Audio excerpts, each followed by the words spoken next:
नमस्कार, good news Bharat के YouTube channel में आप सभी दर्शकों का स्वागत है। मैं हूं संजीव कुमार शर्मा और आइए देखते हैं आजमगढ़ की कुछ खबरें फटाफट अंदाज में।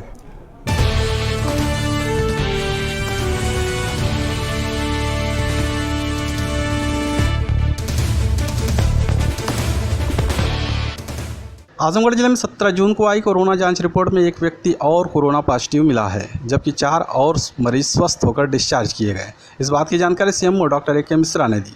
सीएमओ ने बताया कि कोरोना पॉजिटिव मरीज मेहनगर के वीरभानपुर का रहने वाला है। मरीज को मेडिकल कॉलेज में आइसोलेट कर दिया गया है। तहसील से रिपोर्ट मिलने के बाद कंटेनमेंट जोन बनाने की प्रक्रिया की जाएगी। सीएमओ ने बताया कि अब तक जिले में कुल 168 पॉजिटिव केस मिले, जिसमें से जिले में इस वक्त 16 सक्रिय मरीज हैं। 140 मरीज स्वस्थ होकर डिस्चार्ज किए जा चुके हैं, जबकि 6 मरीजों की मौत हो चुकी है। आजमगढ़ डीआईएस ने निजी विद्यालयों को निर्धारित शुल्क से ज़्यादा वसूली पर कार्रवाई की चेतावनी दी है। जिला विद्यालय निरीक्षक डॉक्टर वी के शर्मा ने बताया कि निजी विद्यालयों द्वारा वसूल किए जा रहे मनमाने शुल्क को छात्र हित में विनियमित किए जाने के कारण उत्तर प्रदेश स्ववित्त पोषित स्वतंत्र विद्यालय अधिनियम 2018 प्रख्यापित किया गया, जो प्रदेश में 9 अप्रैल 2018 से लागू है। इस अधिनियम में जनपद की सीमा के अंतर्गत संचालित बेसिक शिक्षा परिषद, माध्यमिक शिक्षा परिषद, केंद्रीय माध्यमिक शिक्षा परिषद द्वारा मान्यता प्राप्त समस्त विद्यालयों पर लागू है। उन्होंने कहा कि संबंधित विद्यालयों के प्रबंधक एवं प्रधानाचार्य छात्र एवं छात्राओं से निर्धारित शुल्क ही लें। यदि किसी संस्था के खिलाफ अधिक शुल्क लिए जाने की शिकायत मिलेगी तो उनके खिलाफ कार्रवाई की जाएगी। लॉकडाउन के कारण छात्र छात्राओं से शुल्क जमा किए जाने के लिए दबाव न डाला जाए। साथ ही संस्था में कार्यरत अध्यापकों एवं कर्मचारियों का वेतन किसी भी दशा में रोका न जाए। उन्होंने कहा कि सीबीएसई एवं आईसीएसई बोर्ड से मान्यता प्राप्त विद्यालय वर्ष 2019-20 में लिए गए शुल्क तथा शुल्क में की गई बढ़ोतरी का विवरण 15 जून तक उपलब्ध कराएं तथा यह भी अवगत कराएं कि प्रत्येक शैक्षणिक वर्ष में प्रवेश प्रारंभ होने के 60 दिन पूर्व अपनी वेबसाइट पर शुल्क का विवरण अपलोड किया गया है, तो उसकी प्रमाणित प्रति डीआईएस कार्यालय में उपलब्ध कराएं। आजमगढ़ जिले के पलनी गांव के ग्रामीणों ने गांव में विकास कार्य नहीं कराए जाने को लेकर जिलाधिकारी कार्यालय के सामने प्रदर्शन कर डीएम को ज्ञापन सौंपा। जिलाधिकारी कार्यालय पहुंचे ग्रामीणों ने ग्राम प्रधान पर आरोप लगाते हुए बताया कि पलनी गांव के राजभर बस्ती में आने जाने के लिए रास्ता नहीं है। कई बार इस बारे में प्रधान से शिकायत की गई, लेकिन रास्ते का आज तक निर्माण नहीं कराया गया। साथ ही गांव के अंदर नाली का निर्माण नहीं कराया गया है, जिसके चलते गांव में गंदे पानी से जल जमाव की स्थिति हो जाती है। ग्रामीणों ने डीएम को ज्ञापन सौंप गाँव में सड़क और नाली बनवाए जाने की मांग की है। आजमगढ़ जिले के फूलपुर तहसील के तरकुलहा फरीदपुर गांव के ग्रामीणों ने विकास में भ्रष्टाचार की जांच एवं सरकारी भूमि पर कब्जा की जांच की मांग को लेकर डीएम कार्यालय के सामने अनशन कर ज्ञापन सौंपा। जिलाधिकारी कार्यालय पहुंचे ग्रामीणों ने आरोप लगाते हुए बताया कि कुछ लोग गांव की 52 एकड़ सार्वजनिक भूमि, झाड़ी, पोखरी, बंजर आदि पर कब्जा कर लिया है। सार्वजनिक भूमि पर विद्यालय भी बना लिया गया है। तहसील के अभिलेख में सार्वजनिक जमीन का नाम दर्ज होने के बाद भी अधिकारी ग्रामीणों की नहीं सुन रहे हैं। ग्रामीणों ने डीएम को ज्ञापन सौंप मांग किया है कि जल्द से जल्द जांच कर कार्रवाई नहीं की गई तो वे कार्यालय के सामने आमरण अनशन करने को बाध्य होंगे। हरिश्चंद्र प्रधान और पूर्व कांग्रेस विधायक अबुल कलाम, ये दोनों लोग मिलकर 52 एकड़ जमीन को हड़पना चाहते हैं, जो कि गांव की संपत्ति है। वो गांव को नहीं देना। क्या चाहते हैं आप लोग? हम चाहते हैं कि वो जमीन सरकार खाली करके अपने पक्ष में ले, सार्वजनिक उसको लाभ मिले, गाँव वालों को लाभ मिले। दिन अनशन पर रहेंगे और नहीं से हमारा आमरण अनशन चलेगा। कहाँ करेंगे हम? यहीं डीएम कार्यालय के सामने। आजमगढ़ कोविड-19 महामारी को देखते हुए खाद्य पदार्थों की शुद्धता सुनिश्चित करने के लिए खाद्य सुरक्षा औषधि प्रशासन विभाग की टीम ने चेकिंग अभियान चलाया।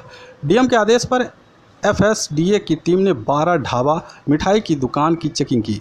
कई खाद्य प्रतिष्ठानों के पास पंजीकरण मौके पर नहीं पाया गया, तो कईयों के पास प्रवेश द्वार पर सैनिटाइजर नहीं पाए गए।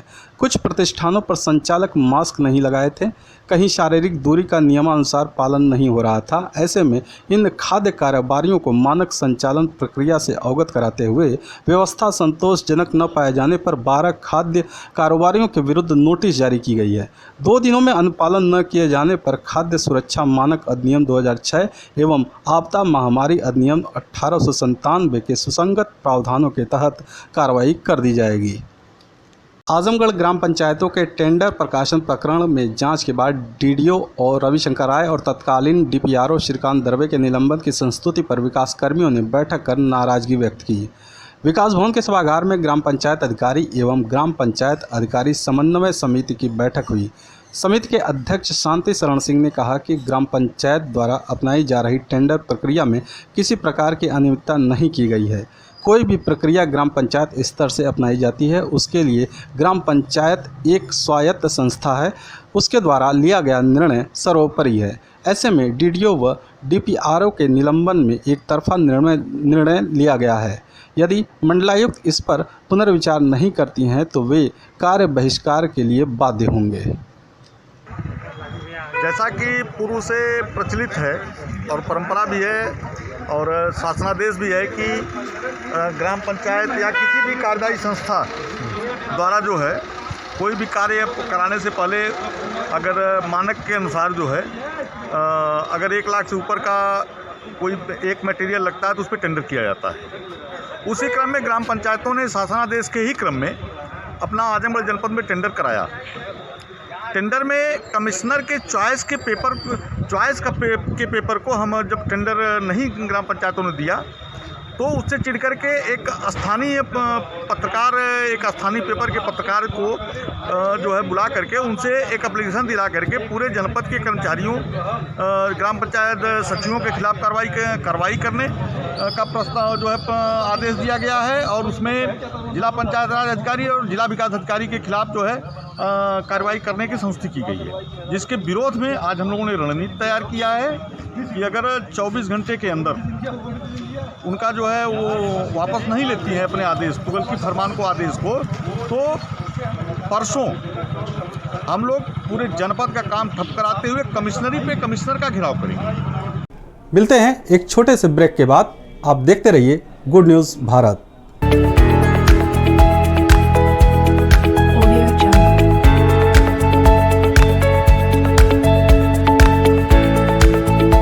ब्रेक के बाद एक बार फिर आपका स्वागत है। आइए देखते हैं आजमगढ़ की खबरें फटाफट अंदाज में।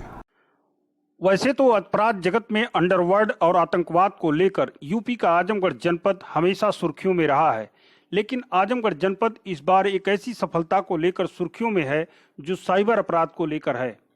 आपने अब तक पुलिस रिकॉर्ड में बड़े अपराधियों, माफियाओं व डकैतों की गैंग को थानों में रजिस्टर्ड होते सुना होगा, लेकिन यूपी की योगी सरकार में पहला ऐसा गैंग रजिस्टर्ड हुआ है जो साइबर अपराध से जुड़ा हुआ है, और वह भी उत्तर प्रदेश के आजमगढ़ जनपद में।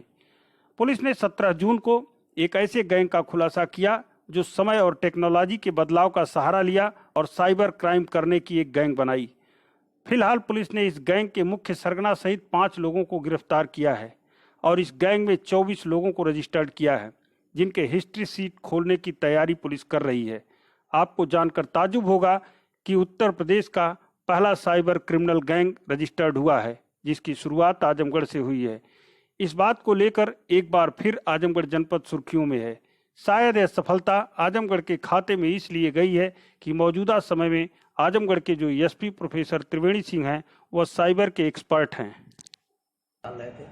अब हम आपको बताते हैं कि आजमगढ़ पुलिस ने कैसे की इनकी गिरफ्तारी और कैसे हुआ इस मामले का खुलासा।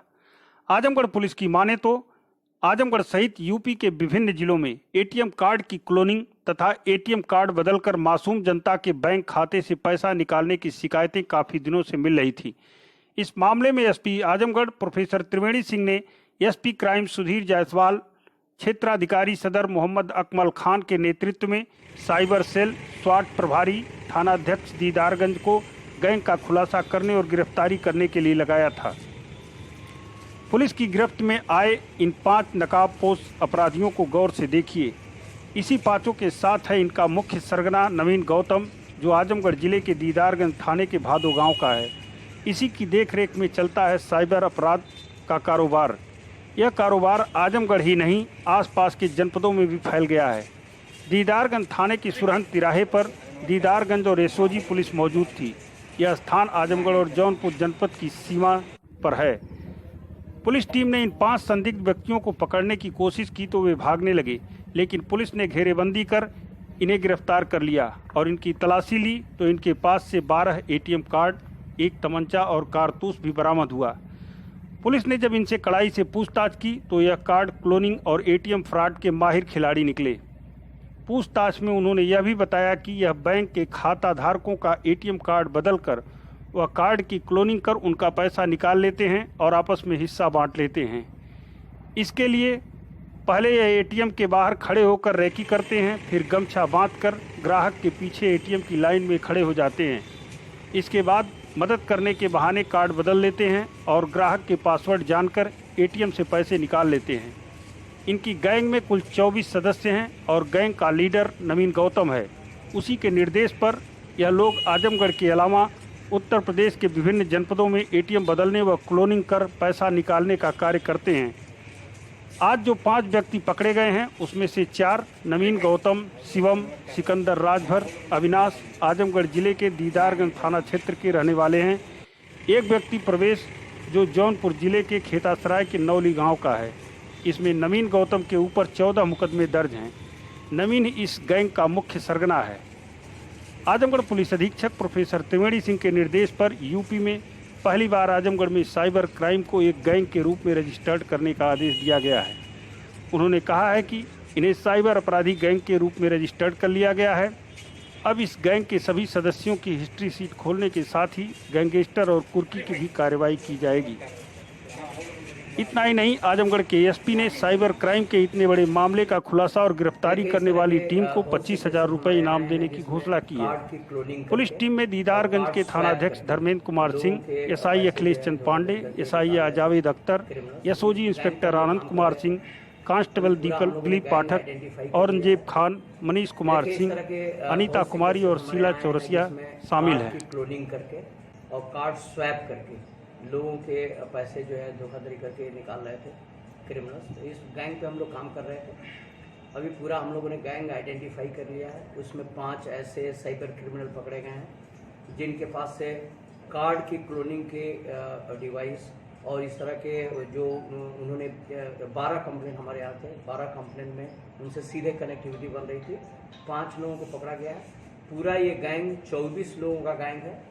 ये जो गैंग लीडर है ये नवीन गौतम, ये 14 बार इसी तरह के अपराध में, कार्ड क्लोनिंग में, कार्ड की स्वैपिंग में, कार्ड से रिलेटेड जितने फ्रॉड हैं उसके ये मास्टर है। 14 बार जेल जा चुका है। अब मैंने ये किया है कि इनका इंटररेंज गैंग रजिस्टर कराने के लिए संस्तुति कर दी है। ये गैंग के सदस्य मुख्यतः दीदारगंज और आजमगढ़ के और कुछ जौनपुर एरिया के हैं। तो इस तरह से ये इंटररेंज गैंग रजिस्टर कराया जा रहा है। इनके खिलाफ गैंगस्टर की कार्रवाई भी की जा रही है और इनकी जितनी प्रॉपर्टी है उसको 14(1) के तहत कुर्क करने के लिए भी हमने आदेशित कर दिया है। ये सारे लोगों का हिस्ट्री शीट खोला जा रहा है ताकि हमेशा इनको मॉनिटर किया जा सके। 24 लोगों का गैंग आज बनाया जा रहा है। ये साइबर क्रिमिनल का पहला गैंग जो है हमको लग रहा है इस जनपद में रजिस्टर किया जा रहा है। इनकी मॉनिटरिंग अच्छी होगी। मेरा पूरा यकीन है, विश्वास है कि आने वाले दिनों में इस तरह के साइबर क्राइम की एक्टिविटीज़ पे, साइबर क्रिमिनल्स पे लगाम लगेगी। कितनी घटनाओं को अंजाम दे चुके थे लगभग? और देखिए, अभी पिछले 15-20 दिन में ही हम लोगों के पास करीब 12 कंप्लेंट आए थे जिसमें लोगों के कार्ड कॉम्प्रोमाइज हो गए थे और पैसा निकल गया था। इस तरह से मेरे आने के बाद करीब 16 महीने में 50-60 लोग इसके विक्टिम हैं। काफ़ी लोग जेल जा चुके हैं। ये 24 लोग जो एक गैंग बना के काम कर रहे थे, अब इस पे हमारा इनके खिलाफ हम कार्रवाई करेंगे। कहाँ इनका प्रभाव था? अंतर जनपदी थी, मतलब कहीं भी कर लेते? ये अंतर जनपदी है। मुख्यतः ये गैंग जो है जौनपुर और आजमगढ़ एरिया के लड़के मिलके बनाए हैं। 24 लोगों का गैंग अभी रजिस्टर किया जा रहा है, लेकिन कुछ इन्फॉर्मेशन और मिल रही है कि करीब 15-20 और लड़के हैं। उसमें भी हमारा काम चल रहा है। अगर वो 15-20 लड़के आइडेंटिफाई हो जा रहे हैं और उनकी कनेक्टिविटी दिखती है कि इस गैंग से है तो ये गैंग का विस्तारण और हम करेंगे। सर, जिस तरह 14 बार जेल गया तो कैसे इसके सिंडिकेट को तोड़ा जाएगा? ये लगातार इनकी मॉनिटरिंग होगी। चूँकि हिस्ट्री शीट खोला जा रहा है तो हमारे जो बीट कांस्टेबल हैं वो जा करके इनको मॉनिटर करते रहेंगे। हिस्ट्री शीट जिसकी खोल दी जाती है उसको थाने पे बुला करके उनकी अटेंडेंस भी हम लोग लगवाते हैं। तो इस तरह से वो हमारे रडार पे हमेशा आजीवन हमारे रडार पे रहेंगे। निश्चित रूप से इनकी इस तरह की गतिविधियों पर लगाम लगेगा।